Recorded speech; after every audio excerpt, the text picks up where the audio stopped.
We're muted.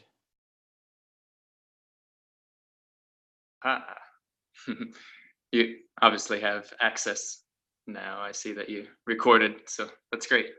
Yeah, so I figured that out finally. It was this switch to this Cosmos team, which I had forgotten about on the account.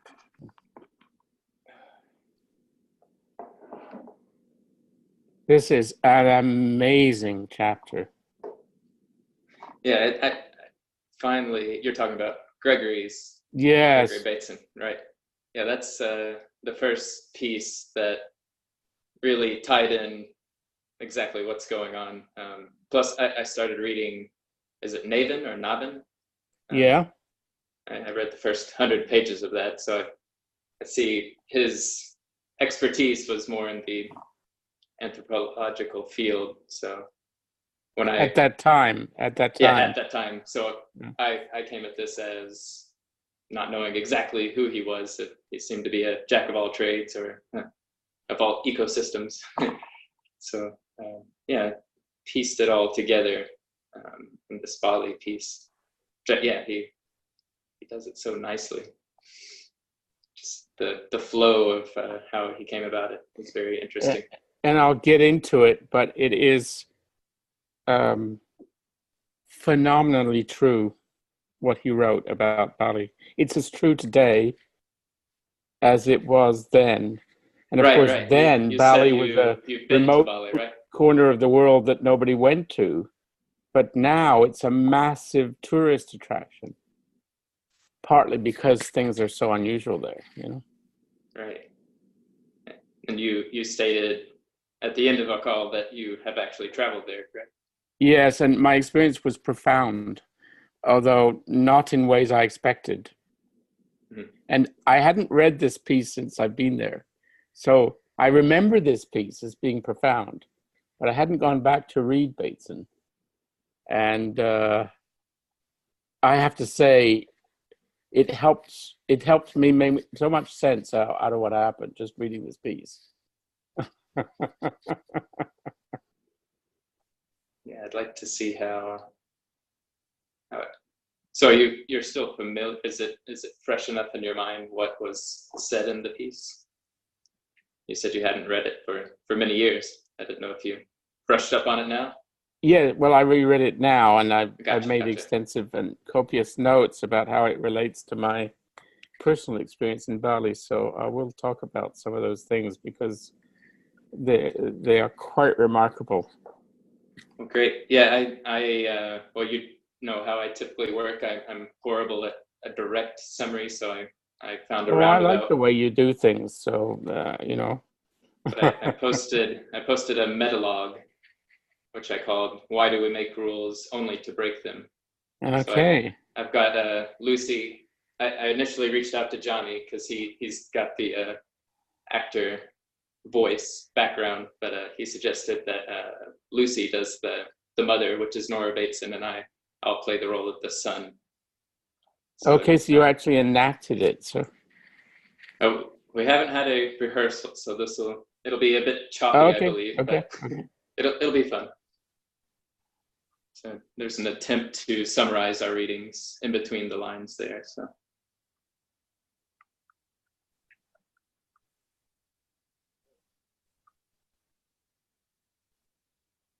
Yeah, go ahead. I was just going to state that, yeah, we'll read that out, and I don't have any, after it's read, I don't have any other words to state, so I think we could jump into your personal experience in Bali. I think that'd be great. Hello, Johnny. Hi, John. Greetings, everyone. I'm so excited about this discussion.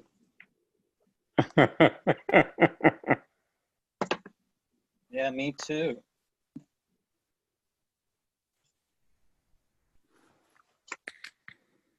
Here's Lucy. That's good. I'll be right back. I'm making some coffee. I'll be right back. We missed you, Lucy, last time.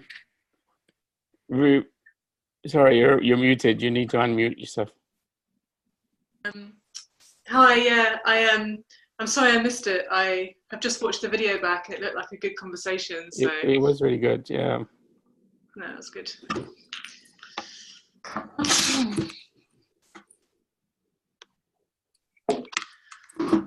Oops.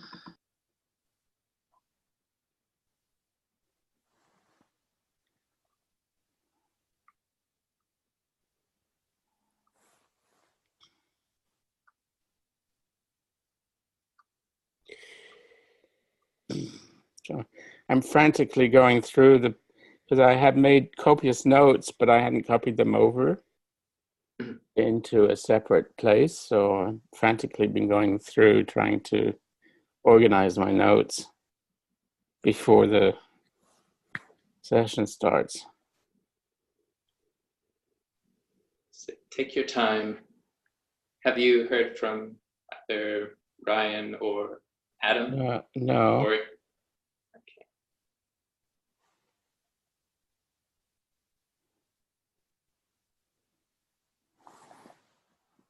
So you want to wait another minute or two? I think we probably should. Yeah. Because Ryan usually does come on. I don't think he said he couldn't make it this week or anything, so. He was on early last time because he was presenting, right? So just like you were on early this time.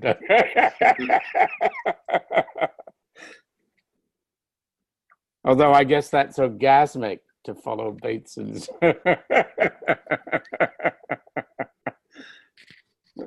arguments.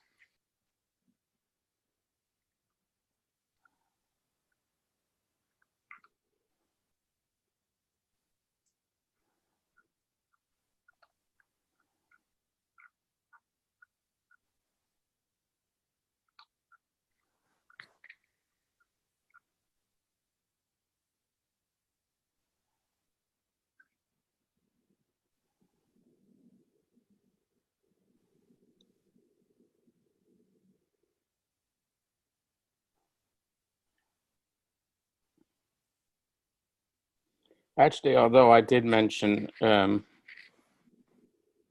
that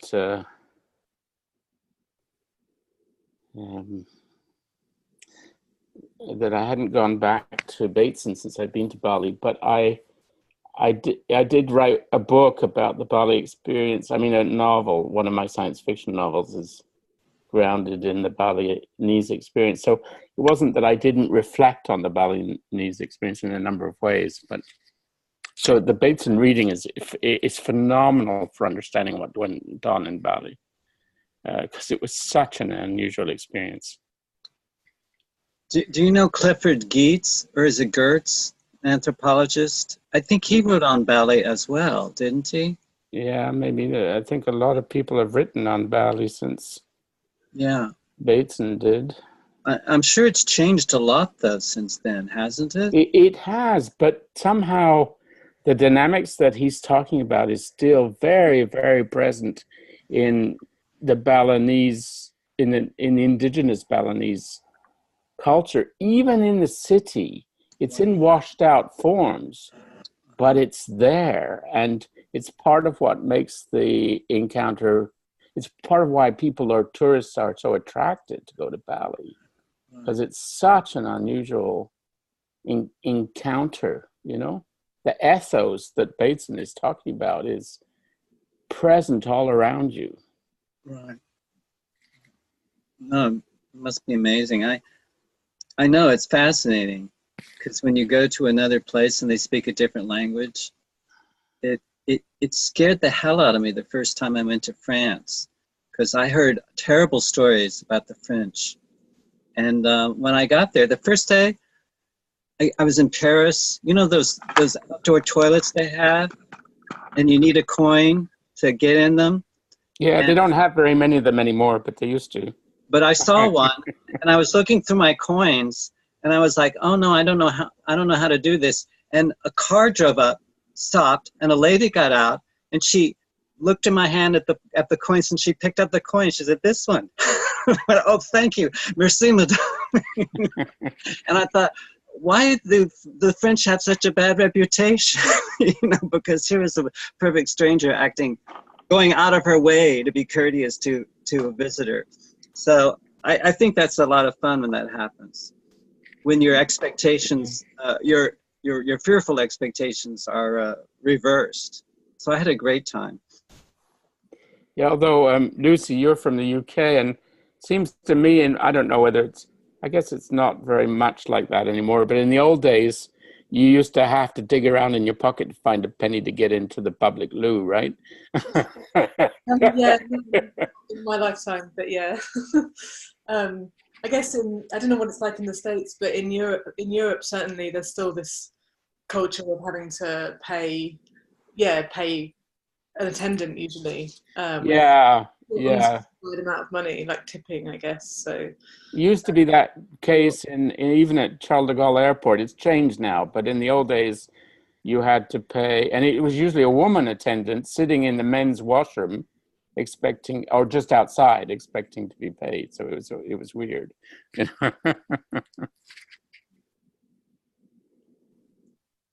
Geoffrey, what were you doing in Bali? Was it research or were you there? Well, actually, it was kind of, it wasn't. I was in Australia for a sabbatical, and I'd never been to Asia, and I felt that since I was out in Australia, 36 hours of plane travel to get there, that I should look around in Asia a bit. And I had both interest in Bali and in Thailand. So I organized a sort of a short extension to my trip when I came back from Australia. I spent 5 days in Bali and then 5 days in Bangkok. It was profound. I mean, both places was profound. Bali was, and so it was kind of vacation, but I used that to inform my writing, and so I wrote this book out of that experience, about religion that's grounded in the Hindu religion and the Buddhist traditions that I found. So the Hindu traditions I found in Bali, and the Buddhist traditions that I found in Thailand. So it did end up being research, but everything I do tends to do that. So yeah, I know that feeling. I think all of my holidays in the last 10 years have become research projects of one sort of form or another. So, yeah. So maybe we should start, since no sign of Ryan. Maybe we could. I guess we could. We don't have his email, right? We can't send him a quick note. We should get people's email, but. Yeah, there's no sign on the site that they've logged in recently, so we can get started. Yeah. So I guess the four of us here are aware of the metalogue that I crudely created just earlier this week. Sorry, I didn't really notice it until. Oh, that's not a problem. But I guess for anybody that might watch this later, in case you don't understand what's going on. So I talked with Geoffrey, and we're going to have us read this metalogue. Lucy has volunteered to be Nora Bateson, the mother, and I'll be playing the role of her son, fictional son, whose age maybe 6, 7, or 8. But the thought to come up with this response is based on my lack of ability to thoroughly summarize a reading in any sort of way. And also, this is another disclaimer. It's my first written attempt at dialogue, so it might be a bit off and on, a bit choppy there, but yeah, had fun with it. So anyone unfamiliar with the metalogue, Gregory Bateson created metalogues between him and his daughter, and a metalogue essentially talks about and kind of loops within the conversation what the title is based on. So this title is Why Do We Make Rules Only to Break Them? And I attempted to connect part of the Bali reading from Bateson within the dialogue, which maybe that'll show up as we go through it. And also Nora Bateson, we read Policy for Governance in the Future and Nourishment. So I have a few direct quotes from there and some loose terminology thrown in, as well as a few quotes taken from her International Batesonian Institute website, the IBI. So you have it there in front of you, Lucy. All right, so we'll get started here.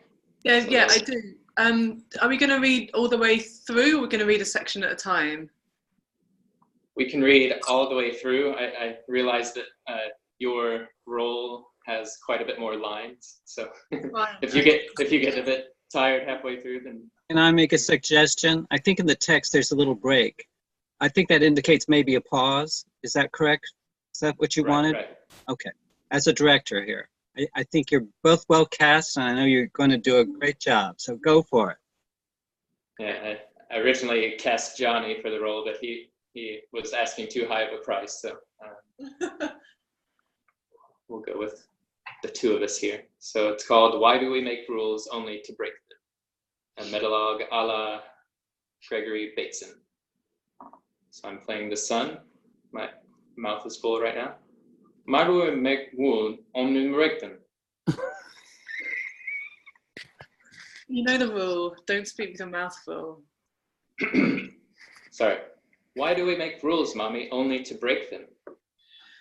Well, good question. When I tell you to brush your teeth twice each day and take a bath each night, it's to keep you in good health.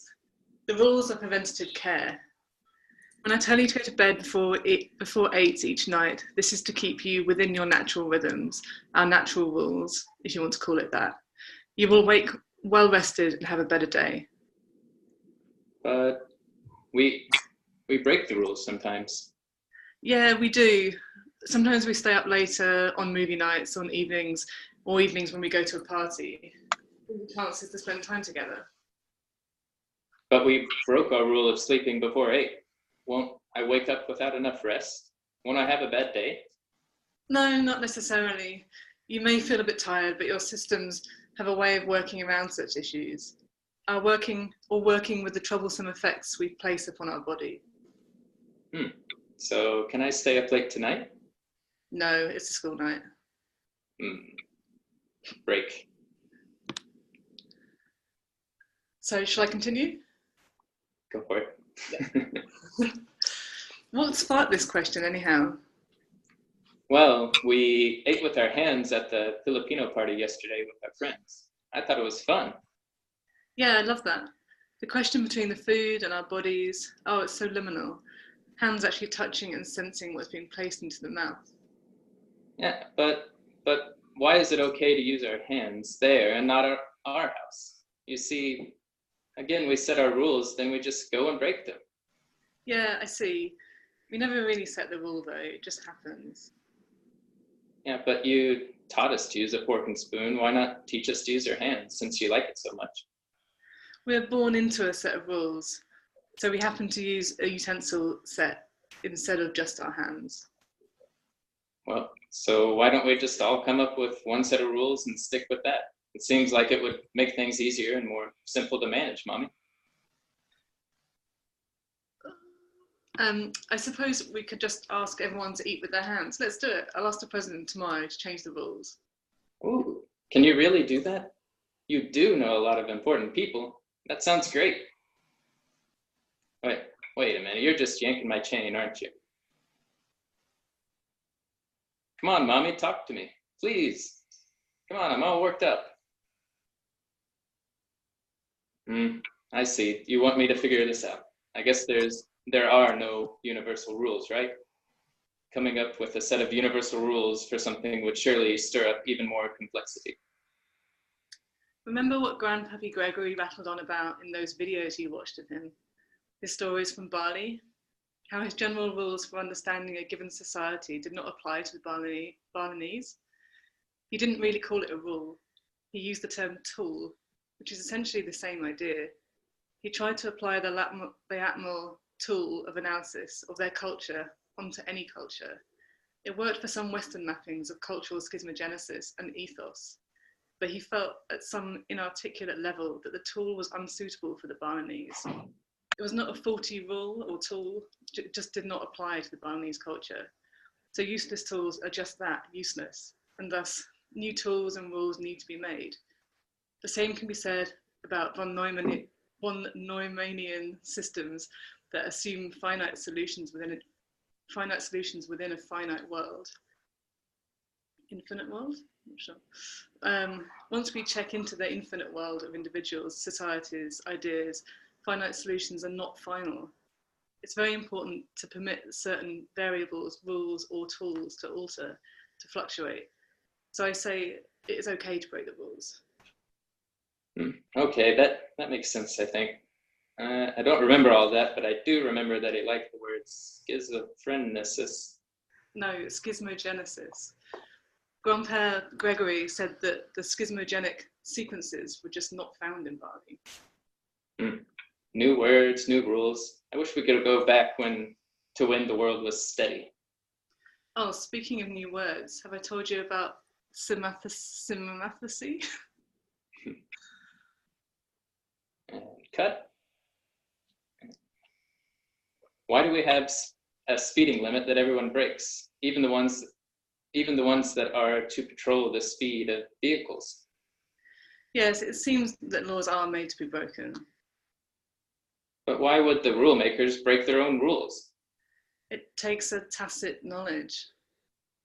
What do you mean? It's a certain code we adults understand. Ask me again when you learn to drive. Break. I learned about Rosa Parks in school last week. Ah, they finally taught you something. Why did they make rules that segregated people of color? Segregation is fragmentation in my mind. The problems that are arising are the results of the fragmented way that we assess the world. The subsequent actions and decisions we make are based on this limited view, and of course they lead to trouble in the not very long run. But that doesn't explain why, Mommy.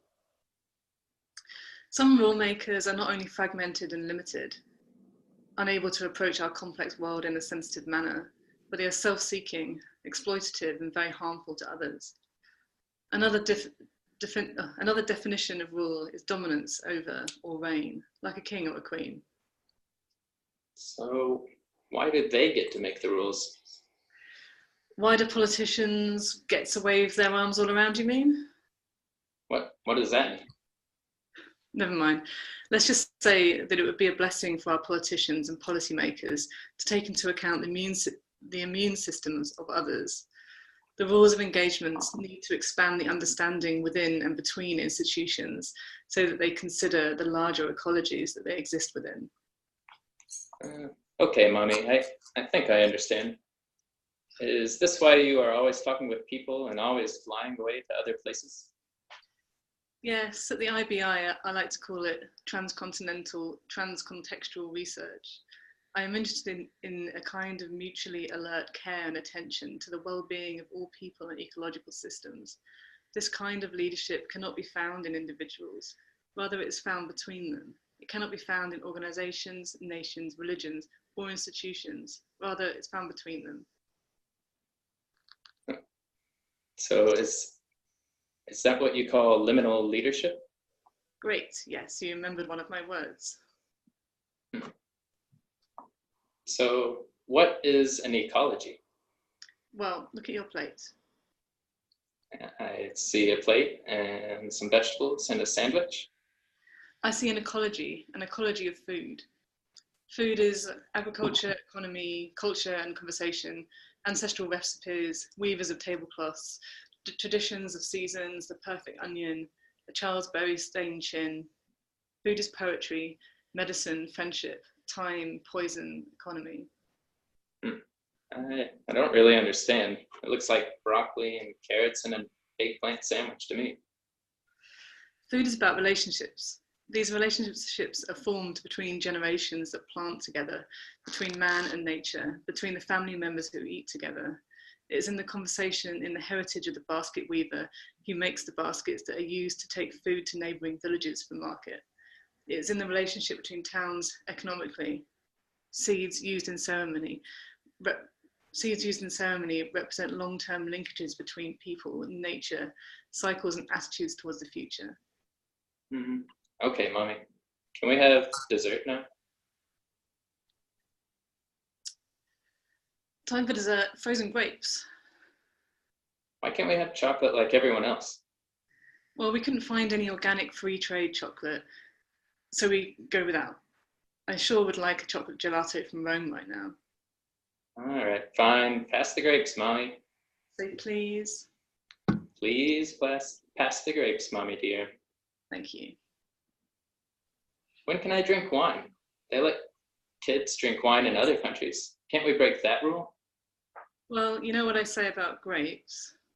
But you also say we are wine. Good point. You know the rules, Mommy. Good point. That's the end. So thank you very much, Lucy, for reading that. Thank you. That was very charming. I enjoyed it thoroughly. Thanks. All right. Now we'll turn it over to you, Geoffrey. I want to hear your story.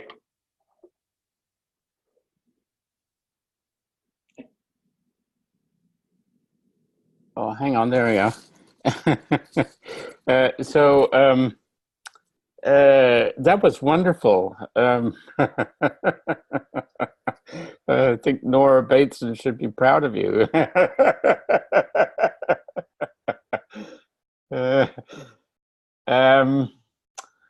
Yeah, okay. I don't know exactly how to do this because maybe I'll tell you a little bit about my trip and about some of the things that happened, and then I'll bring it back to the Bateson text afterwards. But so, as I was explaining at the beginning there, I went to Bali partly because I had read this essay years and years ago, and had always been interested in Bali as a result. But the only thing I had to look at was I had a sculpture, which I think was somebody had given me, that was a Balinese sculpture, and I had that in my kitchen for a long time, and it was it shows three figures in a balanced relationship. So I was sort of intrigued by the sculpture, but I I'd read this text years ago, as I said, and at the time it was a kind of a anthropologist talking about a remote culture that one would never go to. But of course the world has changed, and Bali is a huge tourist destination. And although he was talking about what we now think of as kind of backcountry Balinese, because Bali, although it's a relatively small island, has a huge city on the southern part of the island called Denpasar, which is sprawled out and goes out for, it's almost 50 kilometers before you can really get out of the city. So it's a long way to go before you sort of come clear of the city. And then in the other parts of the island, the people are organized in villages, which even some of the villages that I did visit, they weren't small in a way. They were big. They were sprawled out, but I think maybe they were, because what I did was I kind of drove. I like to, when driving in a different country, I like to take a road that's just in front of me. It's hard to actually use maps in Bali because although they can help you a little bit, I'll come to the driving in a moment. So so I did a very foolish thing in Bali. I like to drive, and wherever I go, I rent a car, and I drive in wherever country I end up with, right? Normally. And I've done this throughout my life, so it's a kind of an automatic thing. So the first thing I did when I got to Bali, I was staying in a Airbnb hotel place that I picked up off the net. It was not, so the airport is right at the bottom of Denpasar, and this was about halfway, well, maybe a third of the way up through Denpasar. It wasn't in a very particularly tourist area. It was in a kind of, it ended up, when I got there, being a hotel on the side of a river next to a big highway, you know, so it wasn't exactly your 4-star hotel kind of place, which there are a lot of in Bali, but of course they're very expensive, and I wanted to do this not very expensively. So anyway, I picked this Airbnb. It looked kind of interesting, and it was really a hotel rather than a private person's place, but it was in this bit odd place. And I was there for 5 days, and so I went round and I found a rent-a-car agency, and I went round and I organized a rent-a-car. Well, okay, so this was a mistake.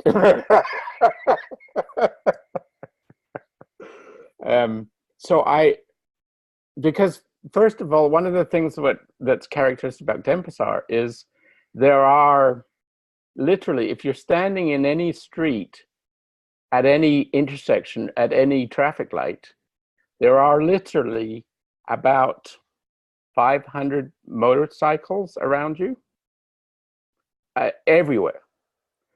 You know, so you have hundreds of people on motorcycles or scooters or whatever they are, different, you know, two-wheeler motorized vehicles.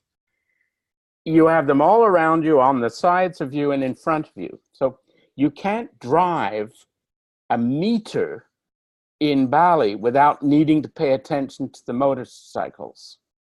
And, you know, if I'd have thought about it for 2 seconds, I would have thought, oh, this is maybe not such a good idea about, you know, driving yourself, because we're just not used to that, right? So, and when you get into car and you don't quite know the car, and, you know, so you're trying to figure things out, and then you go out into the street, and the street isn't organized the way a North American street is organized, or even a European street is organized.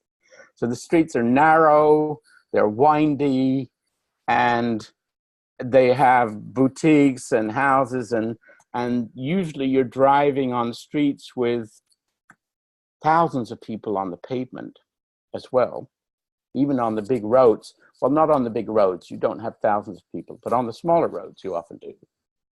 So you're worried about the pedestrians, and you're worried about the motorcycles, and of course the other cars. And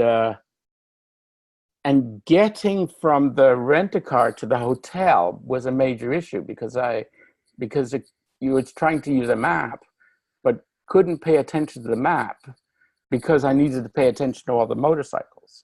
So it was hard to switch between looking at them, you know, and you couldn't just stop because you had all these people. So it's this high pressure situation, if you like. So you wing it.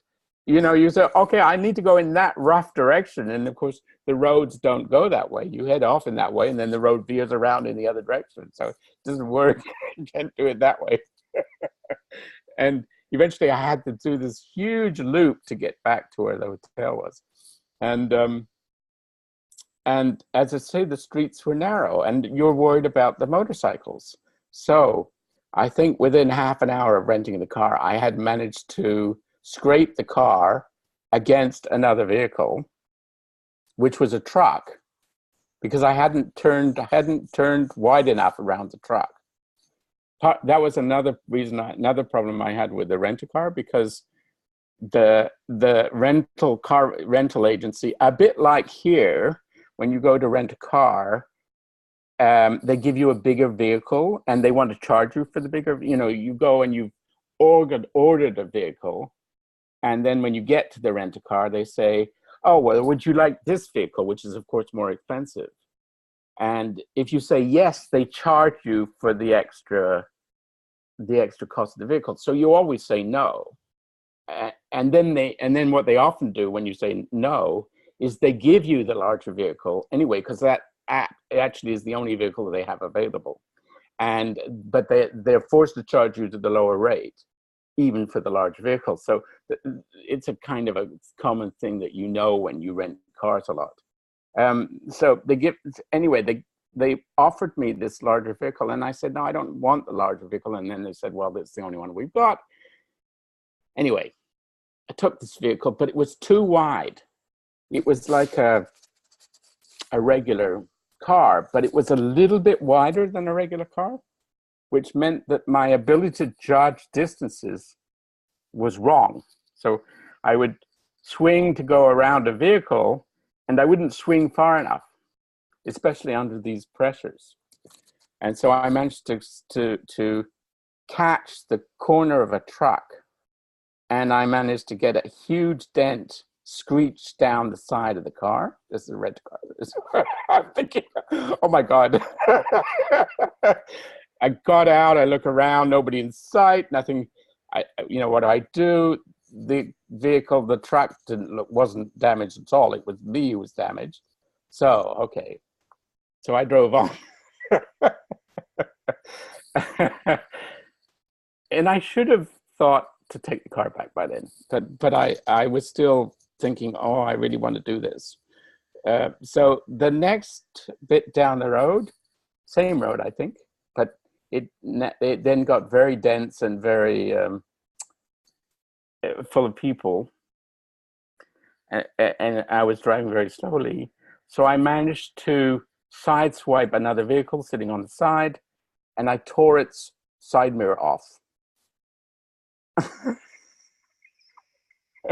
And I'm a good driver. I mean, I've never had these problems anywhere driving.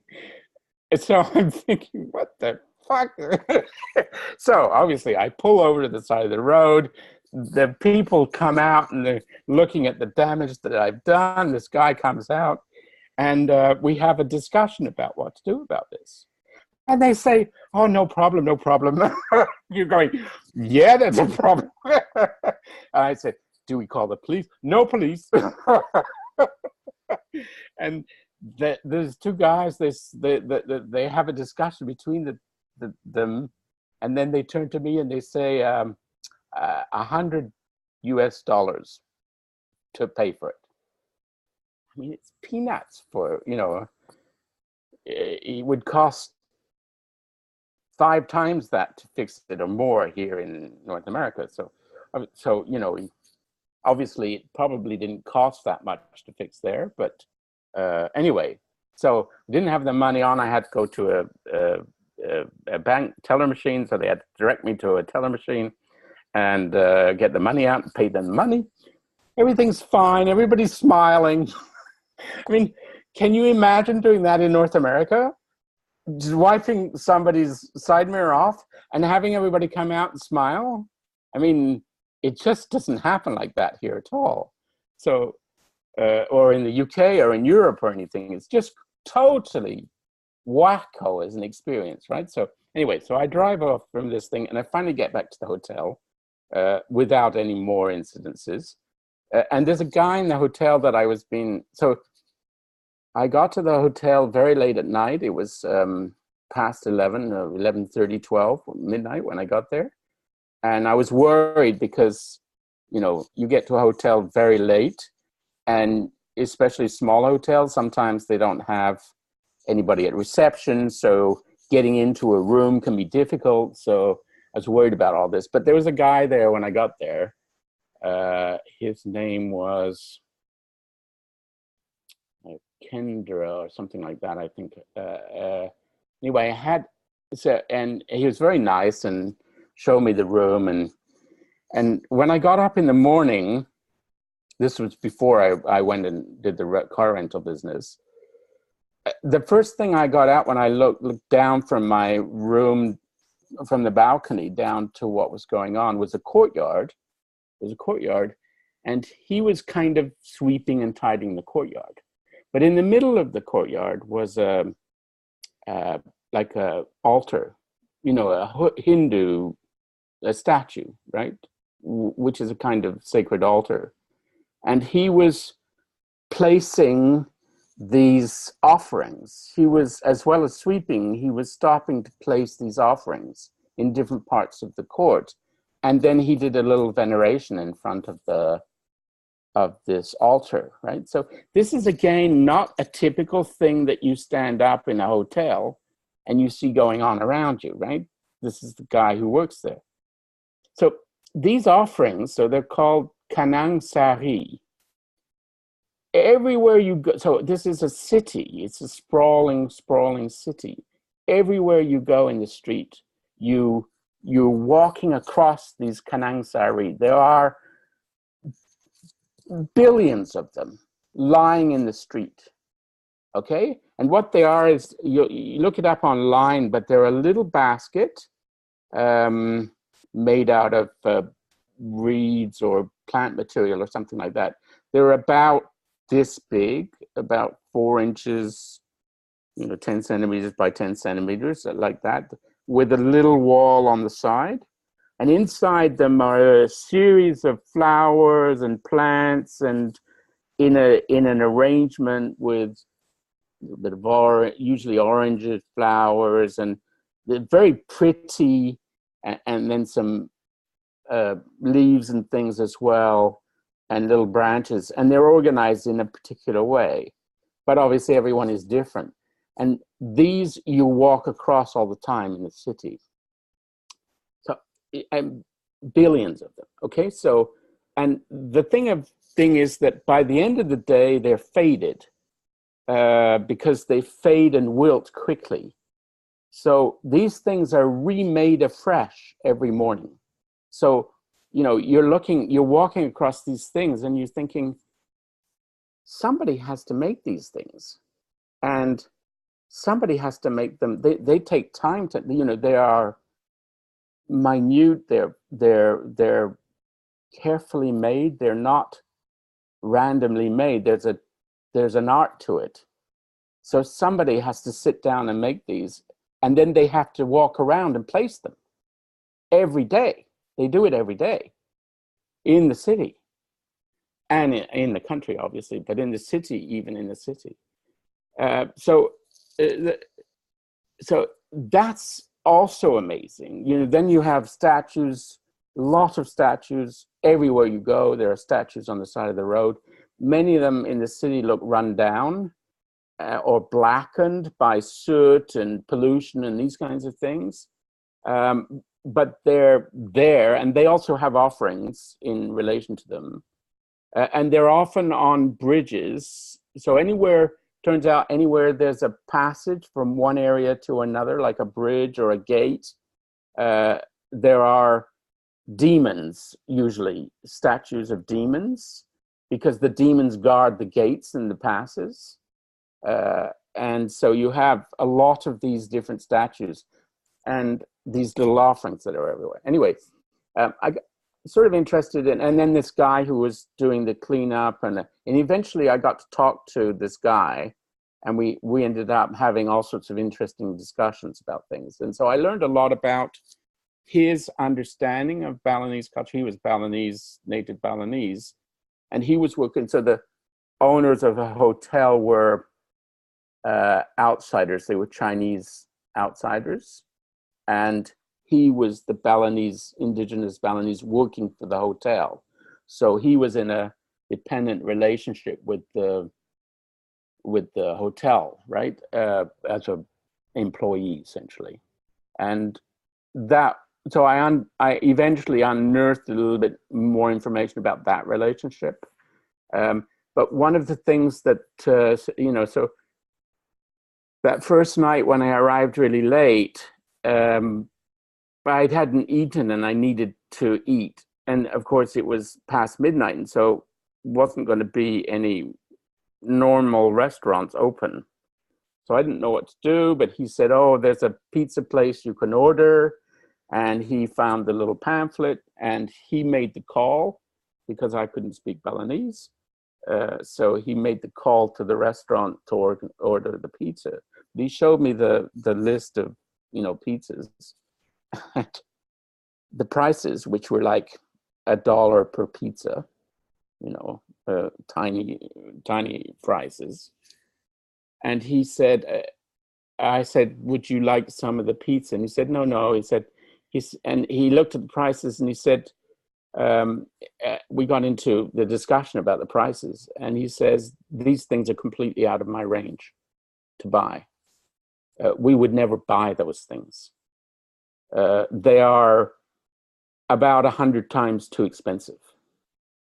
So $1 for a pizza, and it's 100 times too expensive for the native person who lives and works in the culture. So obviously he's not getting paid very much for the work that he's doing. So this sort of tells you something about the economics of what's going on here. Obviously, so he does his own food preparation at home, and he's buying from the local markets and things like that, never tourist food, right? So, so I could go on. You can see it's extremely rich experience, but and I don't want to take up the whole time with just talking about the experience. What I wanted to get to, though, is, so first of all, these offerings, so I found out more about who makes them. So obviously the women tend to make them. And it takes about an hour to make these kanang sari every day. And then it takes maybe half an hour to put them out. Now, the other thing, because Bateson talks about this in his article, is that they look like they are randomly placed, these, because they're everywhere. But in fact, when you actually talk to the people who are involved in making them, they are very precisely located, and they're always located. So the whole city is spatially organized in terms of symbolic and emotional significance of place. And the offerings are placed in a particular location because that particular location has meaning. And so this is true of all the offerings, because the gods they have, so the Hindu gods with their different values and roles, the offerings are placed to the gods in relation to the gods. And so the meaning comes from the different gods and how they're organized in the space. So in temples, a particular god will be in one location, another god will be a different location, and the offerings are done in relation to those gods that are, whose representations are in these different locations. So the whole thing is not random. It's all very, very structured and organized and very spatially organized. So this is another thing that you see in Bateson's article about the role of space. And, and then there's a rigidity to the locations as well, and to the relations. So this is another thing that Bateson talks a lot. Although as a tourist, I think as a tourist, what happens is we are assigned a role in the Balinese hierarchies, right? We are both assigned a role that is slightly, because people are very respectful towards us as tourists. So there's a respect that's assigned there. But there's also a kind of, the poor tourists don't really understand how things work. So they have to be led by the nose. And so there's also a kind of disdain that is also part of the relationship with the people who go up there. So there's a kind of, you're treated with respect, but you're also treated as a kind of an ignoramus who needs to be guided to understand how things work, right? So there's both of those things going on. And then for the driving, I explained about the context of how sort of, so clearly the relationships with with people when you have, so these are conflictual situations in which there's no signs of anger, violence, anything. It's this completely flat relationship where everybody's smiling, and it's not just that they're smiling, they are seriously smiling, they are seriously happy. It's not like, this is one of the characteristics of the Balinese people, is even though they are living in a huge cultural shock between the culture of the West and their own culture, they are happy all the time. I mean, the way they present themselves. And it's not just surface happiness, it actually is happiness, right? So I think there are studies that suggest the Balinese are the happiest people in the world. So the thing that I realized, so the other thing while I was driving is that these motorcycles beep. And at first I thought, why the fuck are they beeping at me? I must, obviously I'm such a screwy driver here. Everything I do must be wrong. And that's why they're beeping at me. But it turned out, it slowly dawned on me that the reason the motorcycles are beeping at you is to let you know they're there. And so the whole driving system is organized around the beeping, the horns, because the horns give you a spatial map of where everybody is. So when you're driving, there are motorcycles on your right just behind you because they're beeping at you. And they're beeping at you constantly. So you know constantly where everybody is if you're paying attention to that. And so you drive with your ears and your eyes peeled. And the other thing, of course, that this is why it was such an amazing experience for me, is the people, as I say, they are so generous and so present that the reaction I got as I was driving in this culture was, I love these people. I do not want to drive over anybody. It's so driving became a kind of ecstatic experience because you are aware of how connected you are to everybody around you as you're driving, and you're aware of how much love you feel towards all of these other drivers on the road. And so you drive, so it's not the way we tend to drive in North America, or my driving in Europe. It's not like that at all. This sense of love and connection with people. So that was also a profound experience. Eventually, I did get out of the city. It took me a long time to get out of the city, and I got up into the mountain areas, and and I was really interested in the temples. They're not necessary. You can't get into them. Well, you can. There are tourist attractions where you can get into them, and there are more or less abandoned temples where you can get into them. But a lot of them are walled up, so you can't get into them. But they are clearly used by the local people, and there are these offerings. And so, so I did research about the temples afterwards to sort of try and make sense of that. I noticed Bateson in his article talks about the music, and the way the music is not orgasmic. It has these sort of progressions, but they're not orgasmic. They don't have this idea of tension and release. But I've actually heard Hindu music from India that has that same characteristic. So I think, not sure that that's purely a Balinese feature or whether that isn't a wider feature of Hindu culture, because you have the same kinds of things in other national Hindu contexts from the music. So that was interesting. So maybe I'll stop there, and there may be I'll remember other things and leave them into the discussion, but you can kind of see how all of this, how relevant these things are to.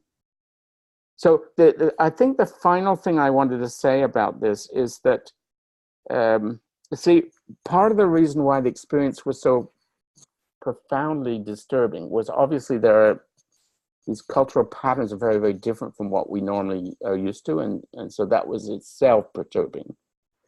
But in addition to that, there's this huge cultural invasion of the Western culture in this, so you have this huge culture shock between what's going on. And obviously, so the man I talked to at the hotel who works there, he was telling me one night, he said, when I grew up as a boy, we lived in a world of, it was paradise. We lived in a world where you knew what was going on, where everything had value, where everything was symbolic, where everything mattered, and where the relationships between people were extraordinary, and it was an extraordinary environment. But it's gone.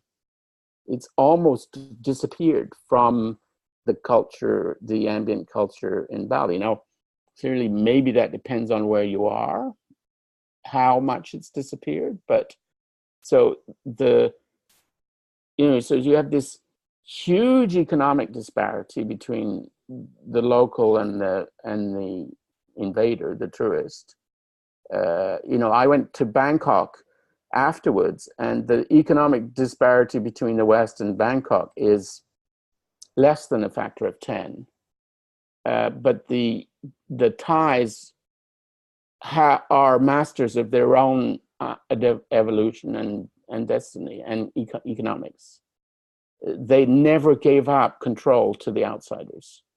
Whereas in Bali, the control, the West has this controlling interaction with the Bali, where the shock is resulting in a degradation of the Balinese cultural elements. So, but I have to say that reading Bateson, I started to wonder. So the sort of questions I have at the end are, is the Balinese culture doomed to be colonized and westernized and disappear? Or is there a kind of a dual process going on where the Balinese culture can also influence the Western culture in ways that can be sustained in interesting? So I'm unsure what's going on and how that will play out. So I'm going to stop there, but that's the kind of. Let me, there was an awful lot you put on the table there. So it's really hard to keep track of it. Yeah, all. I know. Yeah. But it had a kind of analogical sort of there are a lot of nonverbals going on, just the rhythm and the tone.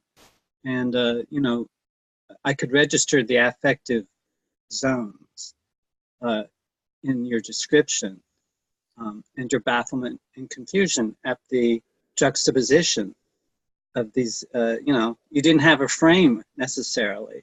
You brought the frame that you were familiar with, how to drive cars and how to, interact, and you made plans based upon the maps that you probably had. And then you realize when you get to the territory, you have to sort of throw out those maps because they don't work. And I found this true in my own travels, or even making a plan for the day. I'm going to do this first, that second, that third. I walk out the street, and of course, there's construction going on, so I can't go there. I have to change my plan right away. And so I think these kinds of tensions are, just familiar within a culture that you're familiar with. But when you go to another culture, and there are different rhythms, there are different tempos, there are different kind of ways, a gesturing system. It can, these sort of juxtapositions can be startling and funny, and that's why we travel. Otherwise we would stay home, right? Because we want to get some of those differences. I worked in a museum, the Lower East Side Tenement Museum in the East Village. It's an old tenement building that was built before the Civil War, and it is probably the only structure left in Manhattan that is that old, and it was before plumbing. And it was basically, the apartments were like little cubicles. And this is what the immigrants, when they got off the boat, this was the housing that they had, these old tenement buildings. Of course, I live in a tenement building. This was the norm in the 19th century. And as modern people living these structures of these old tenement buildings, they housed millions of people. That's why we had these little tiny cramped spaces. But as modern people with modern wardrobes, and all of our techno gadgets, it's a real challenge where to put all this stuff. And so, we've had to be very versatile at rearranging the interiors of our spaces to accommodate all the clothes that we have. Because the immigrants who got off the boat, they had the clothes that they wore to church on Sunday, and the clothes they wore to work. 2 garments. That's all they had. And maybe 2 pairs of shoes if they were lucky. So, and they bathed in a tub in the kitchen. I still have a tub in the kitchen in this apartment. I have one of these old railroad flats. So I'm just looking at how different it is, for people outside of New York when they come and visit and they see a tub in the kitchen. They go, this is like going to another planet for them. And I think these are the kind of challenges within a culture. When you go to another culture, it gets very dramatic sometimes if you don't speak the language. But just another comment. I'm reminded of Lenny Bruce, a famous.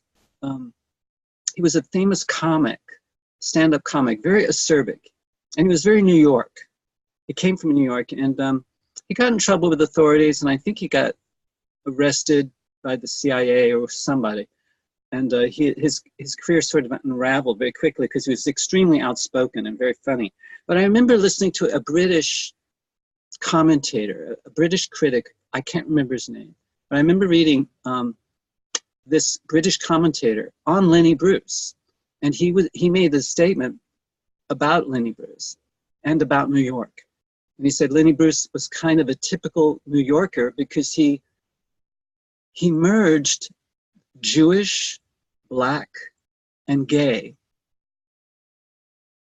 vernaculars in his rhythms and in his performance style. And those 3 different cultures have had an enormous impact on what we call New York. The ethos of New York. It's very fast, and you got to get out of the way or you're going to get clobbered by somebody. So it has a kind of dynamism, and I think it's still here. But I also feel it in these calls. London and Canada and Kentucky. We all have our different communities we're trying to make sense of, and here we are on these calls trying to make sense. And I think this is the invitation that I think Nora is making. Let's make sense before we try to make meaning, or as we make meaning. Let's continue to contact the sense making.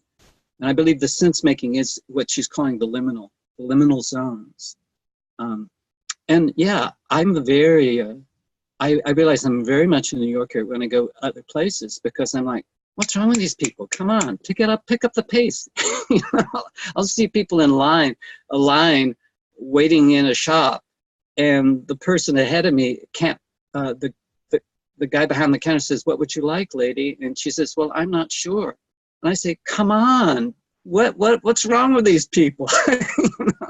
And I realize it's just a different ethos, and people are probably more tolerant of a slower tempo because they can be more tolerant, because there's no unintended consequences. So they'll sit there and chat about, all kinds of things in a commercial setting, which is very foreign to like New York, where businesses are designed to accommodate large groups of people moving very quickly who know what they want, and you better be able to perform or they're going to go somewhere else. So I have those kind of rhythms are hardwired in my nervous system. So, and unfortunately, I don't get out of the city nearly enough as I used to. I've gotten very very much say in the city of like, because I found travel to be so distressing. Used to be fun to book a flight and go somewhere. It's not fun to fly anymore, especially when you have to. I remember going into Heathrow and having a nightmare with security. You know, having emptied the contents of my bag and everything, and they confiscated just about everything. It was just this, and you know, it's just like, it's just more fun to stay home, for me personally. But I think other people have different kind of opportunities than I have.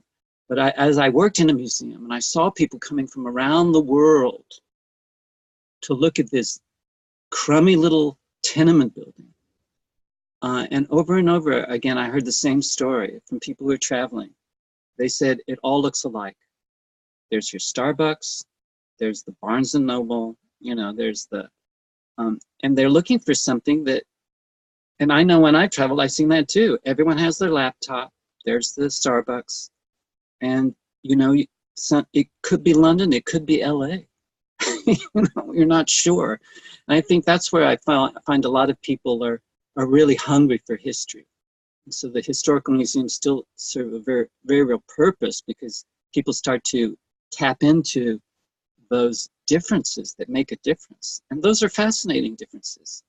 And I think the globalization has probably tipped us into a kind of a corporate sameness that is, you know, makes people very nostalgic for the good old days, as this gentleman you were describing, Geoffrey, when there was a paradise. I wonder about that, you know.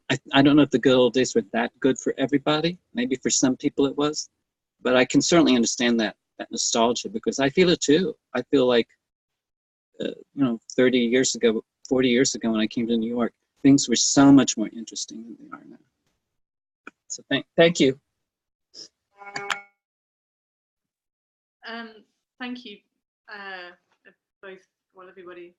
John, I just wanted to, maybe this is too literal a comparison, but I was just thinking about what you were saying about this kind of continuous ingrained impatience, I guess, with living in New York now, because it's something that I feel very palpably in London. I mean, London is very famous for it as well. And I was wondering while you were talking what that might be, and like what might bring about that change in someone, because I haven't always lived in London. I've lived elsewhere, in much less urban places as well, and it's something that I've noticed particularly in the last few sort of 2 or 3 years with myself, not so much with other people. I very much feel it within my own psychic space, just in dealing with other people. And I was wondering, it made me think of Gregory Bateson's description of the Balinese ethos and the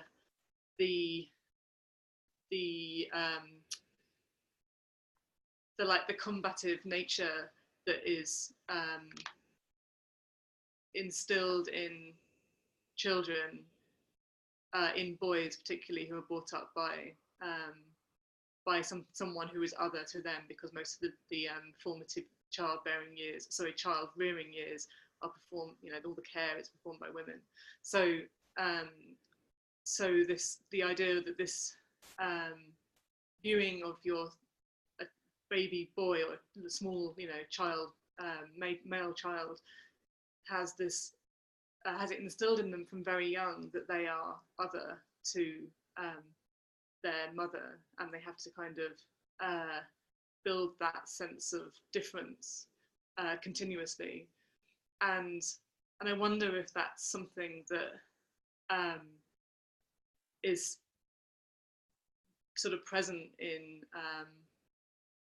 in big cities like London or New York, where it's very much an individualistic society and attitude towards getting about in everyday life, and whether in other less aggressive, impatient parts of the world, you know, everyone, the overriding feeling is more of one of like belonging to a community and a wider, you know, belonging to the group rather than being an individual fighting through life, which is somehow how it feels, sometimes how it feels here. So it's just a reflection on sort of bringing that round back to some of the idea of the Balinese ethos. Like I said, it's a bit of a sort of straight up comparison, but it's just something I was thinking of while you were talking. So. Yes, I love London. I lived there briefly for about 6 months when I was in my 20s, and I have great fondness for it. And I remember returning to London after being away for many years and being astonished at how much it had changed. That Starbucks kind of phenomena had spread to London, and what I recall as being sort of run down and you know, punk rock and very urban decay, that was all gone. Everything was clean and crisp and expensive. Very expensive, as is even more so than New York. So whereas New York is laid out on a grid, we don't get those tangled streets, which are impossible to figure out where's anything unless you walk through those streets or you're a cab driver. Whereas in New York, you can, you know, 31st to 5th Avenue, everyone can get there in very fast. You know where that is because everything's on this sort of Newtonian kind of grid. So I think we do get we do internalize the architecture and the arrangement of the streets, and each city is a kind of labyrinth, but it is a very different labyrinth. Not all labyrinths are the same, and the transportation and all of that. I don't have a car. I've never owned a car. I don't like cars. It's probably why I've lived in this awful city for so long, because I don't need one, you know. I have a bike. I can use a bike, and I can use public transit. And those to me are enormous blessings because it makes things much less expensive. And I don't have to worry about the kind of panic that happens if my car doesn't start, you know. And my friends who live outside of the city in the suburbs or other cities, and if something goes wrong with their car, their life is immobilized, basically. So anyway, I'm just sharing that. And I do believe that there is a relationship between what we're discussing now and the text. I think the whole idea of schismogenesis as being maybe a kind of Western thing, and that other cultures, and I'm drawing on a previous conversation I had with Doug and Geoffrey yesterday, not all cultures who we monetize just about everything. And there's a tension and stress around profits, and that other cultures do not organize their societies around money and profit making has bewildered a lot of anthropologists because they thought, oh, well, these are just simple primitive people who haven't caught on yet. But I think Mead and Bateson and other anthropologists were saying it's not that they didn't understand how to make a profit. They understood that, but they found it deeply offensive. And they did not, and they could calculate, but they decided not to calculate. And I believe that's a kind of aesthetic dimension that, you know, certain cultures, you know, they've internalized that aesthetic. And I believe there are glorious productions that we have, the West, I mean, I love the prelude to Tristan and Isolde, which is nothing but these long sweeping orchestral rising and subsiding and rising and subsiding, and you're just waiting for the climax. And when that climax hits, it's sort of like, now I can relax. So it's in our music, and I love that stuff. You know, I love romantic music. I love great orchestral music. And when you listen to a Wagner or a Mahler, you're waiting for those climaxes, you know. And I think the artistry is how do you build to a climax, and how do you, or a play, how it reaches that climax, then there's a denouement. And so you sort of internalize these artistic productions. They're in your, so you're waiting, okay, well, when are they going to make a point? When are they going to come? Where's the climax here? So you're sort of anticipating, and if it doesn't come, you can get very disappointed. And I think our movies and our telling a joke or a story, it's all sort of on this kind of create tension and conflict, and then find a release for that tension and conflict. And then there's a kind of aesthetic pleasure that comes from that release. But that's why it's so puzzling to hear about the Balinese who are basically about maintaining stability rather than enjoying perturbations and innovation. And the downside of that, I think we're all very aware of. We can create a whole lot of unnecessary tension in our lives. And that tension is having, devastating effects on our communities as the stresses are just getting out of control. So thank you for those reflections, Lucy.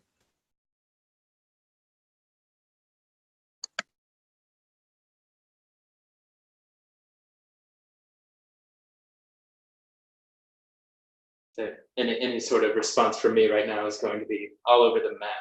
So maybe I'll start with Geoffrey's story of when you were in the car and telling that part of the story, the oversized car, the narrow streets, all of this reminded me of, well, this is just a tourist trap type of thing. We'll get this guy to get the bigger car so he can't do things and potentially have a faulty experience. And that's when, oh, well, don't worry about it, we'll take your money, type of thing. But if that's more of the Western mindset of how the Balinese would go about things. But if you look at it from the Batesonian analysis here, there's this tightrope walk, as he mentions, of always attempting to keep balance, because if you go too far one way or the other, then you'll offend the gods or offend the community or potentially be out of favor. Your individual self will be not a part of the community any longer. So of course, there's all sorts of factors in play in their decision. If we go with Bateson's perspective, which seems to be what everyone here and everybody who's had the experience has agreed upon, that they continue this even as different cultures come in, as the tourism comes in. And so when they say no problem, it's not because deep down inside they're looking to play on their scam or something like that. It's because, oh, well, I don't really want to accept your money, but so it comes into play, but they'll accept it and then help you out and then continue on. And you too kind of stepped out of that Western perspective of like, well, this sucks. This is not the way I had planned. And but once you made it past that traumatic experience in a certain way, maybe minorly traumatic, you were able to step into the soundscape, into their culture, it sounded like, which Johnny pointed out a video the other day of Geoffrey Kripal, and these paranormal experiences or divine or otherworldly experiences, anyone with trauma tends to be able to jump into that. So there's this ability to experience another realm, so to speak. So I don't know if I made that connection with your experience as being able to get out of your typical mind space and jump into theirs, and sound like you had a good experience after that. And then on kind of the paradise culture versus present day culture, just basing it on, I'll go into personal experience as a tourist to the Philippines, but I wasn't there for pleasure. It was, I suppose it was for pleasure. So I could see my fiance, so I could be with her family and meet them in the village. But we didn't go to see any sights. It was 3 weeks, very poor village. She's told me stories of when she was growing up, she would literally have to eat frogs that her family caught, and a little bit of rice if they could afford it. So there's very poor village here, but very strong community. Of course, it's not paradise. They live in paradise. If you look outside, there's coconut trees, there's the ocean right nearby, but there's still the typical problems that people introduce, psychological problems, abuse within family, sexual abuse or physical abuse was going on. You could hear it if somebody was having a fight. So I'm sure that occurs in Bali too, maybe to a different degree, or in any human culture, there's going to be that aspect of it. But steering towards, that paradise versus reality type of mentality. In the Philippines, they embrace the tourism. They embrace pretty much anybody that comes there. They don't have much of a religious, indigenous religion anymore in most areas, even in their village area, which is not affected by too much tourism. But that might be because the Spanish, a couple 100 years ago, 150 years ago, conquered the Philippines and entered, and their culture is spliced in with the previous Filipino culture. So there's a lot of, they're a highly Catholic community. And so it's just juxtaposed with all sorts of other things. There's overpopulation, even within their own village there, overfishing, that's not due to tourism. So they're dealing with their own problems. And so I don't know where I'm going with this, as usual. But I just see it's very complex. There's quite a bit going on, and I'm tying in a bit of environmentalism in with the overpopulation, overfishing part of it. Thanks. So just a couple of things, maybe. I'm aware of the tourist trap part of the experience, if you like. But as I say, I have traveled quite a lot, and I'm fairly sensitive to those things when they arise. And I do think that the encounter in Bali wasn't it. I mean, there were some encounters in Bali that had more of this tourist trap feeling to it, because you have this cultural colonization going on of the Western profit motive within this culture that is not oriented that way. And so you have pockets of people who are more oriented that way and other that are less oriented that way, right? So I did encounter on a number of occasions people who have clearly learned the Western way of doing things, right?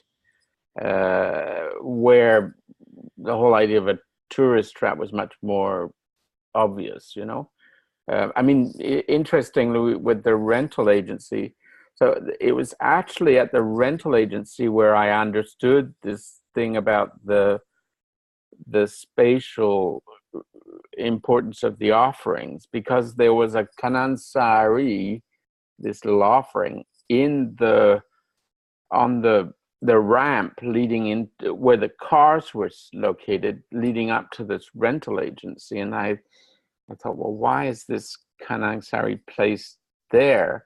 And I asked about it, and there was a specific meaning related to this offering that was there, and they explained that to me, and I thought, wow, this is if this is true about this one, well, and it wasn't just the location, it was also the time of day it was related, so it was both a time and a space thing.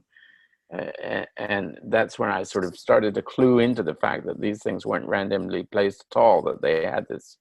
So I do think that this idea of the spatial and hierarchical relationships between these, and the relation between the God space and the human space, is perhaps not unique to Bali, but certainly part of that culture, and in a way that's very different from than what you even find in other Asian countries, I think. Although to some extent, Hinduism is also a common element to that. So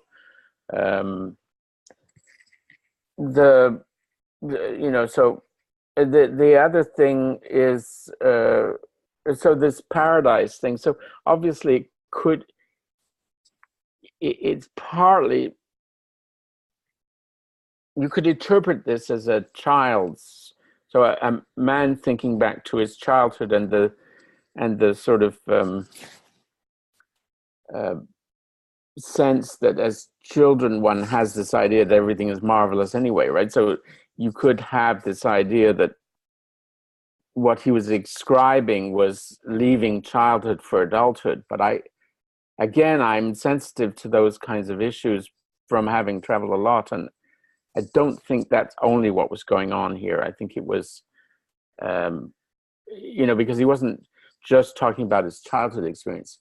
He was talking about his experiences as a young man, because he's now,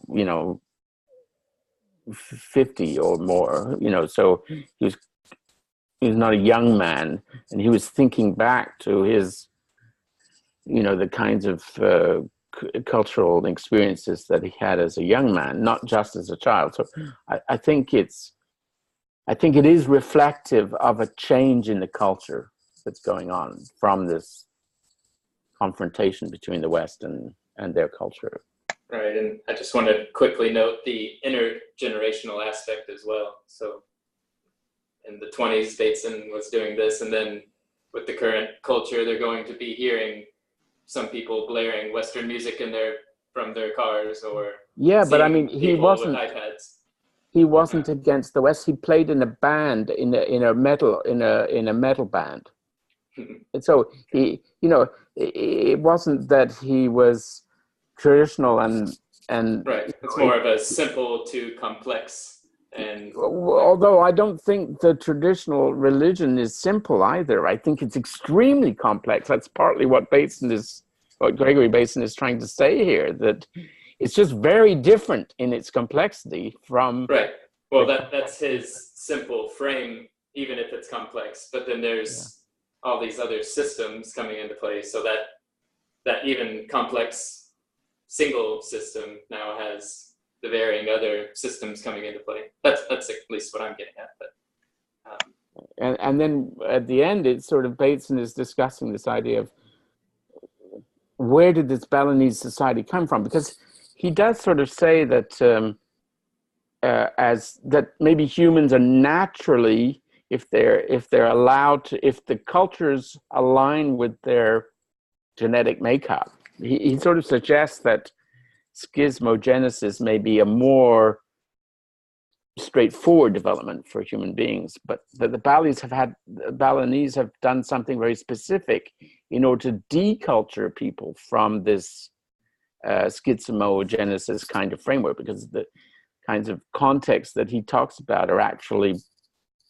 interactions between parents and children that discourage that kind of interactions and that favor this horizontal interaction. So something's going on there that I think is interesting. And then at the end, he talks about this idea of maximizing stability and a sort of a system that is developed to enhance stability in the particular way that the Balinese culture does, which is very different from the Western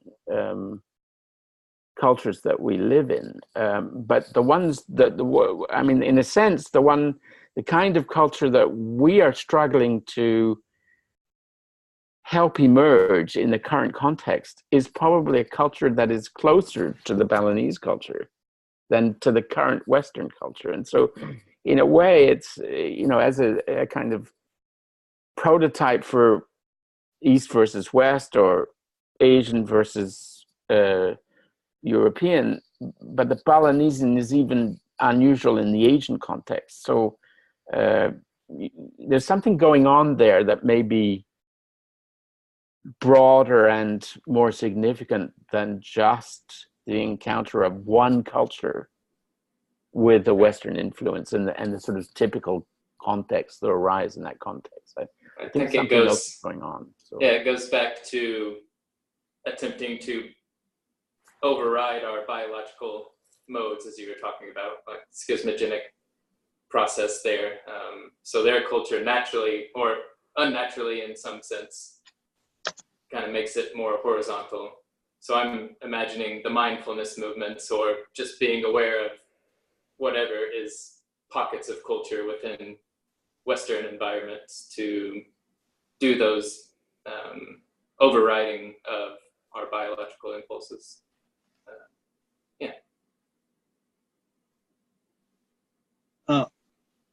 This is really, I am going a little bit over my head here. I think you mentioned something about the Balinese and where the Balinese come from, and that question.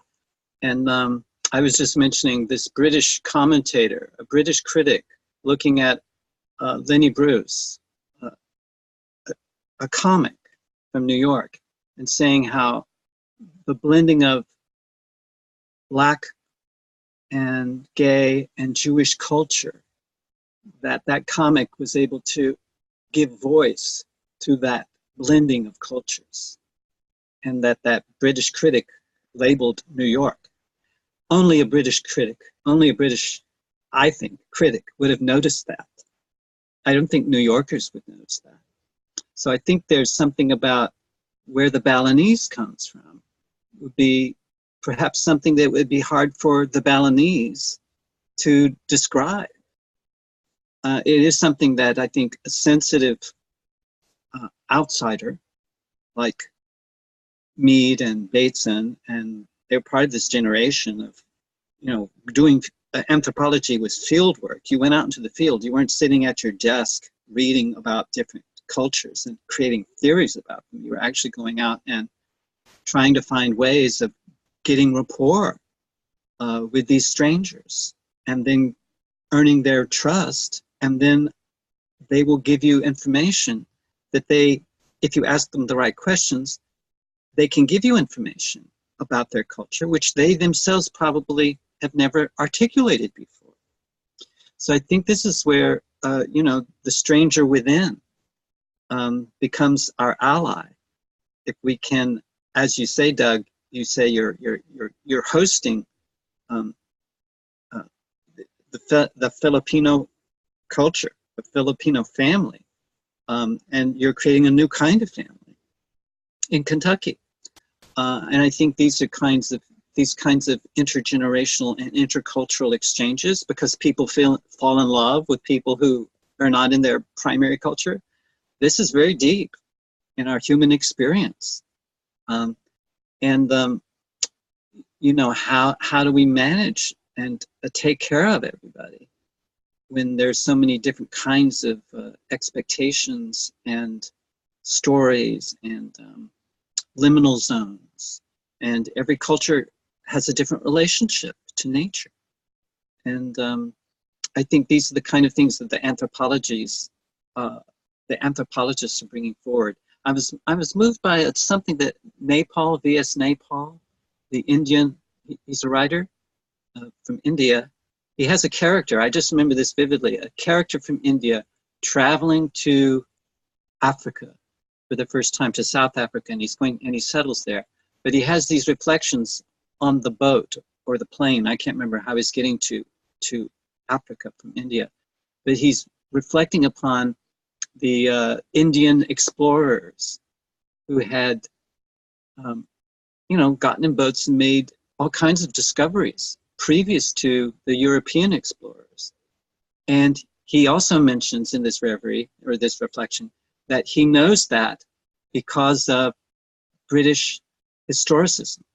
It's the British who let him know about the history of his own culture. And he would not have had access to that history without that British style of collecting information. So I think this is why we're in this perhaps almost overwhelming buffet. You know, we have all these different impulses we can satisfy intellectually, which would have taken so much hard work to just travel to another culture and climb that mountain and studied with that particular guru. I mean, we have it all on Google and YouTube, and we can get the benefits, perhaps, of enormous amount of knowledge. But I'm wondering how much of it can any of us embody in a way that makes sense? Are we just becoming very superficial cultural addicts, you know? And I speak to my own dilemma, because I think this is something that's new is happening, is that what we're sharing right now, we're not sharing in a physical environment, but we are sharing an environment, but it's a very different kind of environment than the physical one. And how do we gather useful, create new knowledge together, and then go out into our local environments and continue to make sense? Because sometimes I find I learn a lot from this online culture that we're creating together, and then I go out into my environment and it's making much less sense. And that's very much a juxtaposition between, I think, two different kinds of environments that most of us are operating in right now. This is a big challenge, how to articulate these differences. Thanks.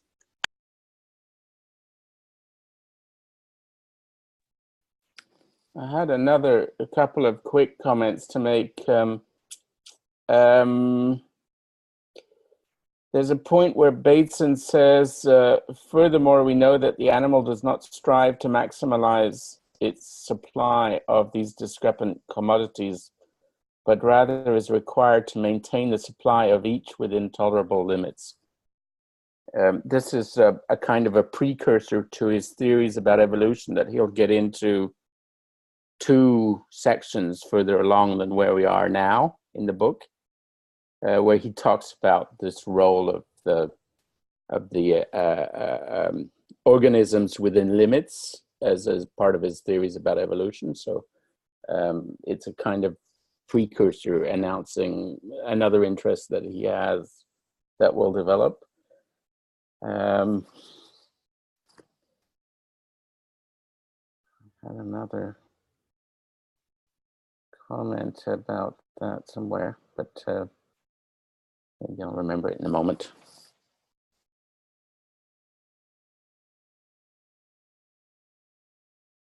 Oh, I know, it was the von Neumann. So von Neumann is a reference to, so von Neumann and Mortimer, I think, wrote a seminal paper. So I looked it up at 1944 was the paper. So he's referring to that paper, which was the beginning of game theory. You know, and so game theory, of course, is a huge area of scholarship today, but it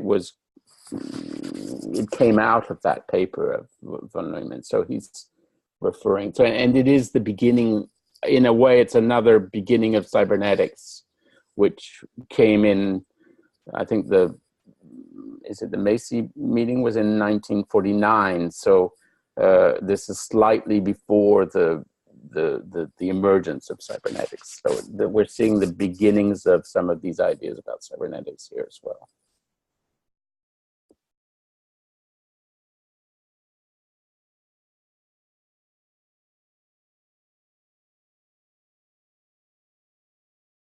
And another comment that I had about this thing, I thought schismogenesis is a kind of processes of how differences make differences.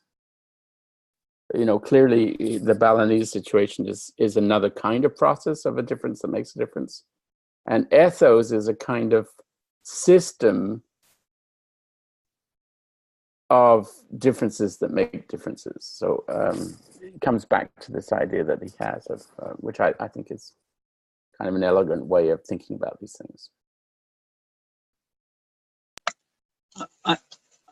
I would like to respond to something that was Lucy pointed out earlier about the boy and the mother, and the difference of the other, and how the mother is other to the boy and the boy is other to the mother.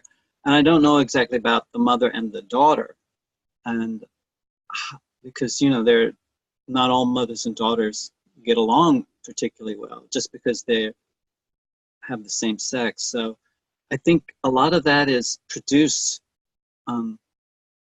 by, well, I'm just recalling that Margaret Mead said she didn't believe there's any such thing as a patriarchal or matriarchal society, that is always mixed, that every boy, half of his ancestors are female, and every girl, half of her ancestors are male.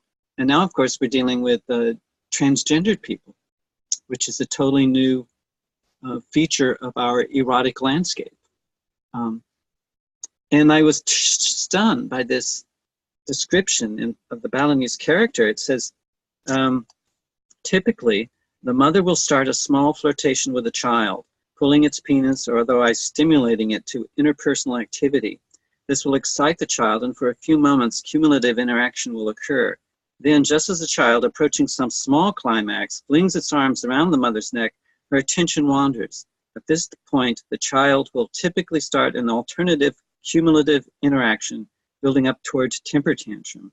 The mother will either play a spectator's role, enjoying the child's tantrum, or if the child actually attacks her, will brush off his attack with no shadow of anger on her part. And he goes on in his summary statement to, I think, draw upon that description by saying, let me see if I can find it. I did underline it. Oh, yeah. He says that childhood experience trains the child away from seeking climax in personal interaction. And I just have big question marks about that. And I was wondering, would a mother do something similar to her daughter? Or is this something she would just do with her boy child? Trying to create that, interrupting the arousal and not allowing it to continue as a sort of creating an imprint in the child, in the boy child at any rate, for how to moderate those kinds of affects, and how that could end up becoming a feature of the psychology and the ethos of the culture, the eros of the culture as well. So I'm just, holding that because I don't know. Like Doug said earlier, sometimes you just don't know, and I don't know what this is about. This is kind of that liminal zone, which is very fascinating. And I think it would be shocking. I think, we're so attuned to what's abused in our culture, and sexual abuse especially. And, I think this would raise red flags if we saw a mother stroking a little boy's penis in public. I think people would scream. This is my guess, because I've never seen it happen before. But anyway, I'm just sharing this with you guys because it's very confusing to me. So I don't quite know how to respond. In the metalogue, that was when Nora Bateson and the son, he kind of said he was getting worked up. That was kind of a play on that right there. So in a sense, obviously there's nothing physical going on, so it's the psychological game of telling him the president will, I'll call the president, we'll change this. And he, as a young boy, kind of thinks, oh yeah, that's great. So that was my attempt to meet up with that. And based on what you said and based on how I interpreted the reading, obviously it's Bateson working with Margaret Mead and perhaps his colleagues. So it's a very limited perspective, even if he's there for 10 years studying. This sounds like one instance. I don't think it's going to be happening every day, all day, this type of thing. So obviously he would have inserted the female perspective, or the perspective of mother-daughter or father-daughter, which maybe goes into in the Naven book perhaps, but not here. So we're given a limited view. So yeah, it speaks of the limits, and again, he kind of had set the rules, or the framework, the tool of using schismogenic system and the ethos. And then he comes up with this idea of steady state. So does he contradict that later on in his writings? Does he develop it a little bit more? It does seem, based from what I've read about what Nora Bateson says, it needs to be neither or both or all of the above, and it needs to be taken into account. So yeah, this piece is obviously very limited here. But I'd like to know that too.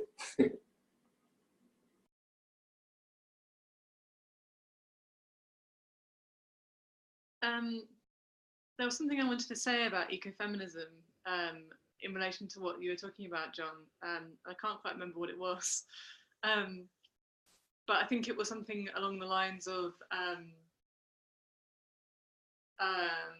talking about the Balinese ethos of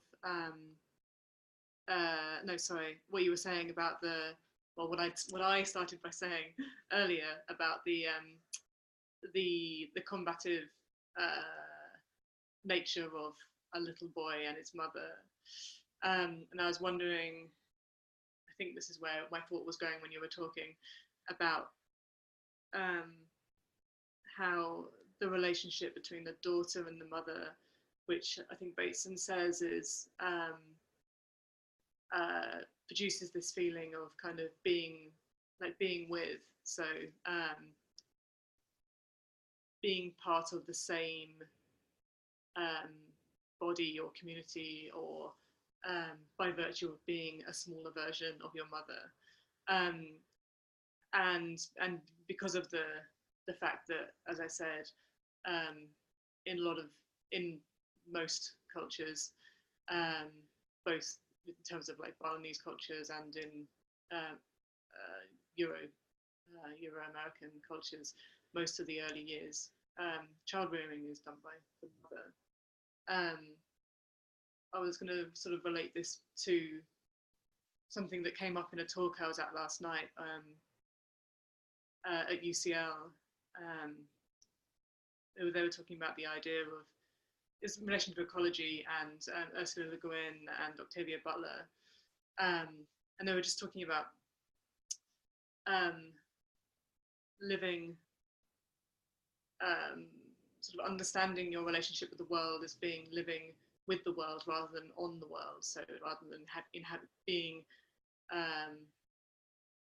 human beings that live on and thereby exploit the world, living with it, and as this kind of symbiotic relationship, which is obviously a lot of what kind of Donna Haraway and talks about, but yeah, and also ecofeminism and the idea of gender and environmentalism, and yeah, it's a bit of an unformed thought, but it was kind of, I can't quite remember what exactly I was going to say about it was, but it was sort of, it seemed like something where what you were saying was where it was going. I'm not sure where I'm going though. So sorry. Maybe something in there is useful. Yeah, I think so. I think this is that we are a little baffled and confused.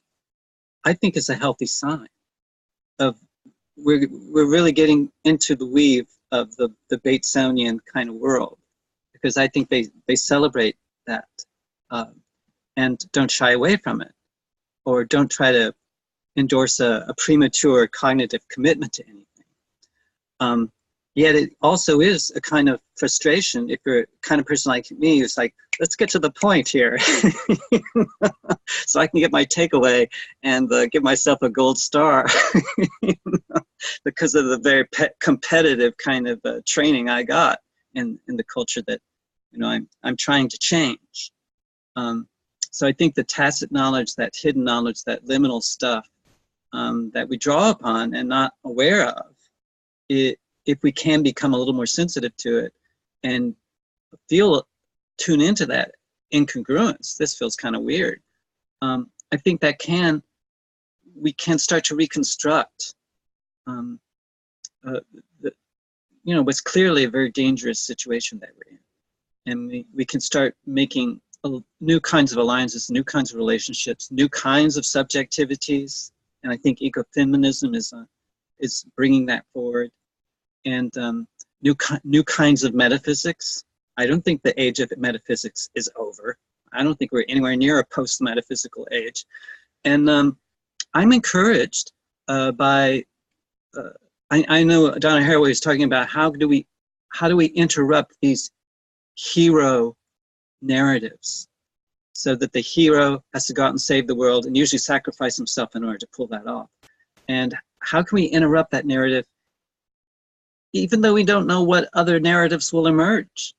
And it's a kind of confusion about, well, what is this? How is this story going to end?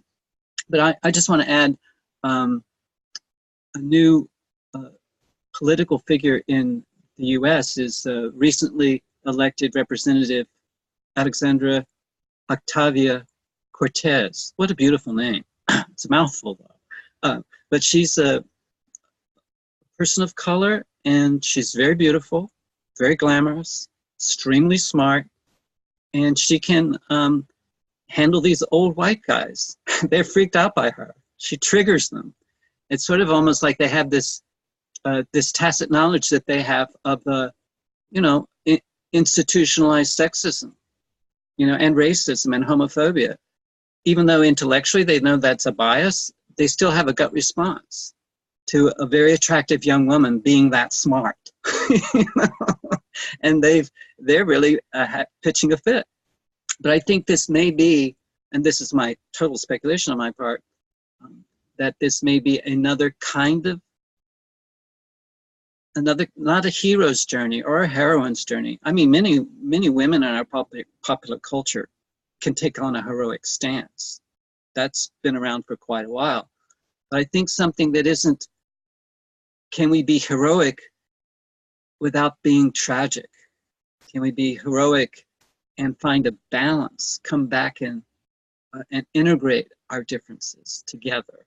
And also, yeah, competition can be very creative. Let's not throw that out, but let's add this collaborative aesthetic dimension so that we're not reducing everybody to something that we can make a profit from.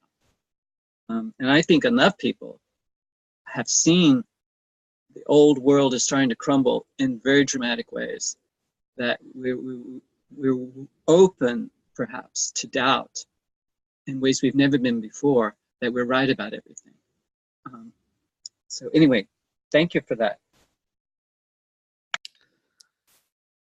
I like this, your question about this description of, Jean, this description of a teaching aversion behavior. So this is theory of attachment, right? Which is part of modern psychology. And you have these two kinds of processes in terms of parent-child relationships. One which is an attachment process and one which is an aversion process. And so there are tests that test whether a person has been raised with a attachment predisposition or an aversion predisposition.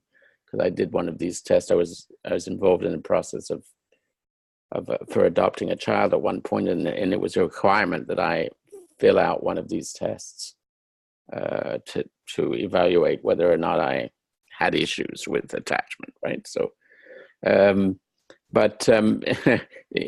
passed the test, but But I kind of know about aversion child raising because my mother was a bit of an aversion type, so when I read this, I think, oh, that reminds me of my relationship with my mother, which was an aversion type of relationship where she would create these attachments and then she would turn away from the attachments, so I feel like I grew up, but I have for part of my life anyway viewed that as a form of abuse. So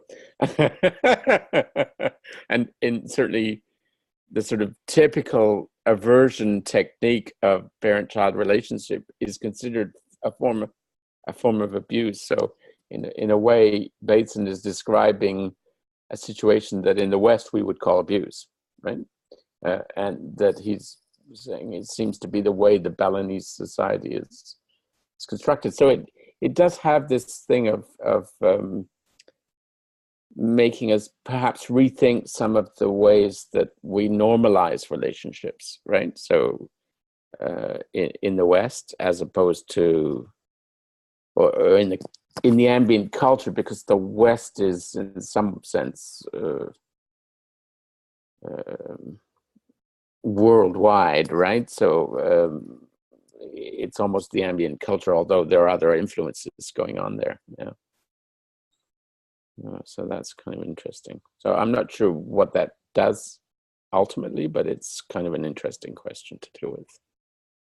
So maybe that's why I'm temperamentally not very orgasmic in my relationship to violence. Just sort of speculating.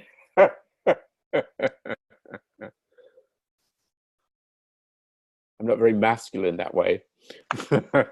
I'll tell you a really odd story. This is something I haven't talked about before, but I remember, because I was raised, well, I have a very mixed feelings about my family, but I mean, I love them, but there's some things about them that drove me crazy and still drives me crazy. But I had a father I was very hostile to. He was very hostile to me. I was the oldest son. I was named after him. And, he was a very violent mean Southern man. It was just part of the culture is that the father, the husband, he could beat the shit out of anyone in the family he wanted to at any time. And my father did. He was also in the army. He was a sergeant. He ended up being a lieutenant and then he left, but he had a drill sergeant mindset. And that's the way he raised his 4 kids. He had 4 sons. I was the oldest. But I remember once my youngest brother was, I don't know, my father was changing his pants. And my little brother was, I don't know, he was 3 or 4, and I was an adolescent then, and was feeling the effects of puberty, And I also felt a lot of shame around sex in that culture, And there's a lot that was hidden and unsaid about sex. But I remember my father was changing my little brother's pajamas, putting him into his pajamas or something like that. And my little brother had an erection. And I was horrified. I thought, oh my God, how embarrassing. But I noticed my father was like, okay with it.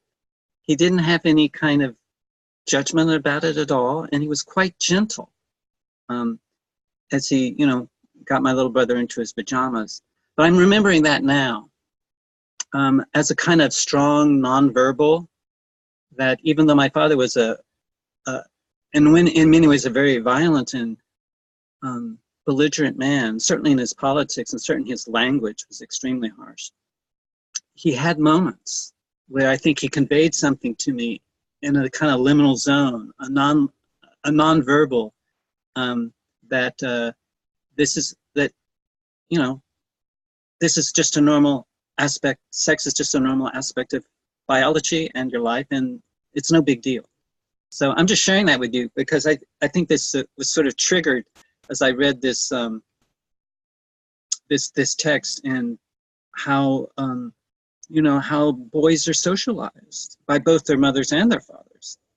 And especially around the area of the erotic, that's extremely volatile intergenerationally, because a lot of the parents, you know, they're responsible for the erotic natures of their children, bringing them into a world they want their kid to be normal enough so that they can survive. Because if they know their kid is too weird, their kid isn't going to survive. So there's a great deal of fear, you know, about doing a good job.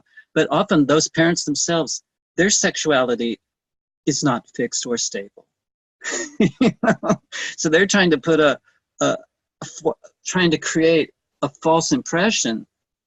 They do create a false impression because the kids know this, you know, that the parent hasn't gotten it together. So there's a kind of collusion everyone sort of enters into. And I think this is something that Nora was very aware of when she talks about, you know, the Me Too movement and how traumatic the kind of institutionalized sexism has been, because no one ever talked about it. And when people do start talking about it, it just creates an enormous amount of embarrassment. So I'm just sharing that as how these liminal zones, this background information, for good and for ill, you know, it's just floating around. And but the more I think we tune in and pay attention to our somatic intelligence, the better our models and our maps and more effective they will become.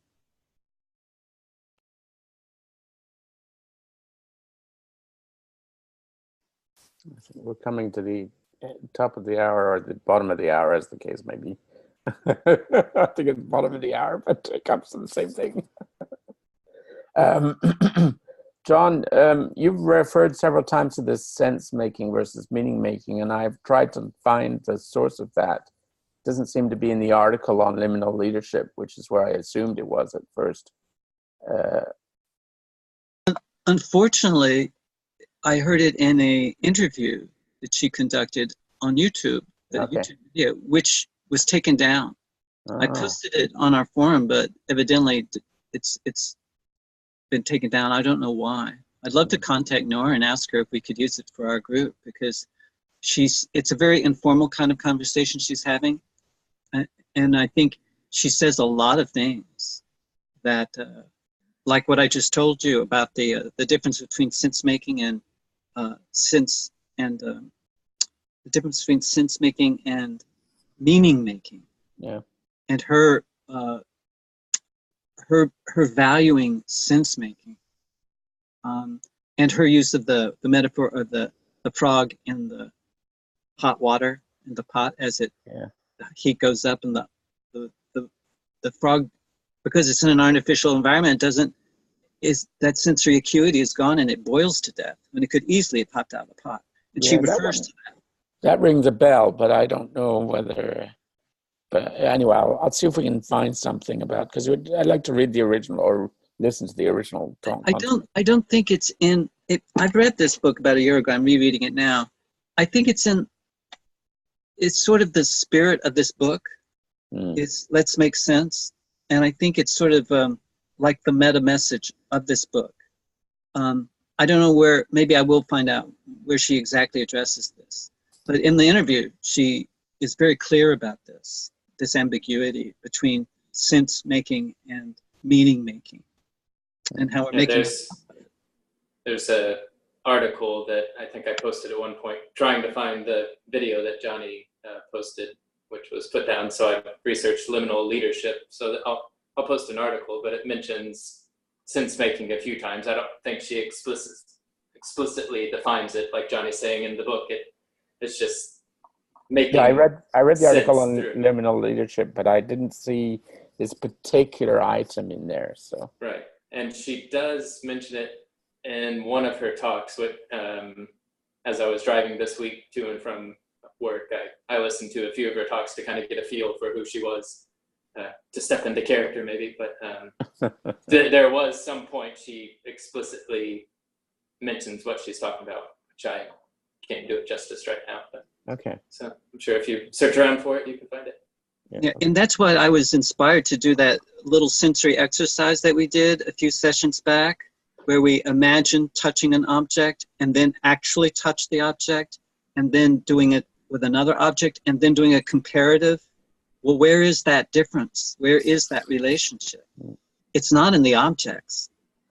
There's a it's not all in the subject. It's in a relational field, and I think that's why I guess I'm drawn to those kind of sensory specific kind of exercises that you get in an acting class or a writing class. These are the kind of things that writers and performers, draw upon.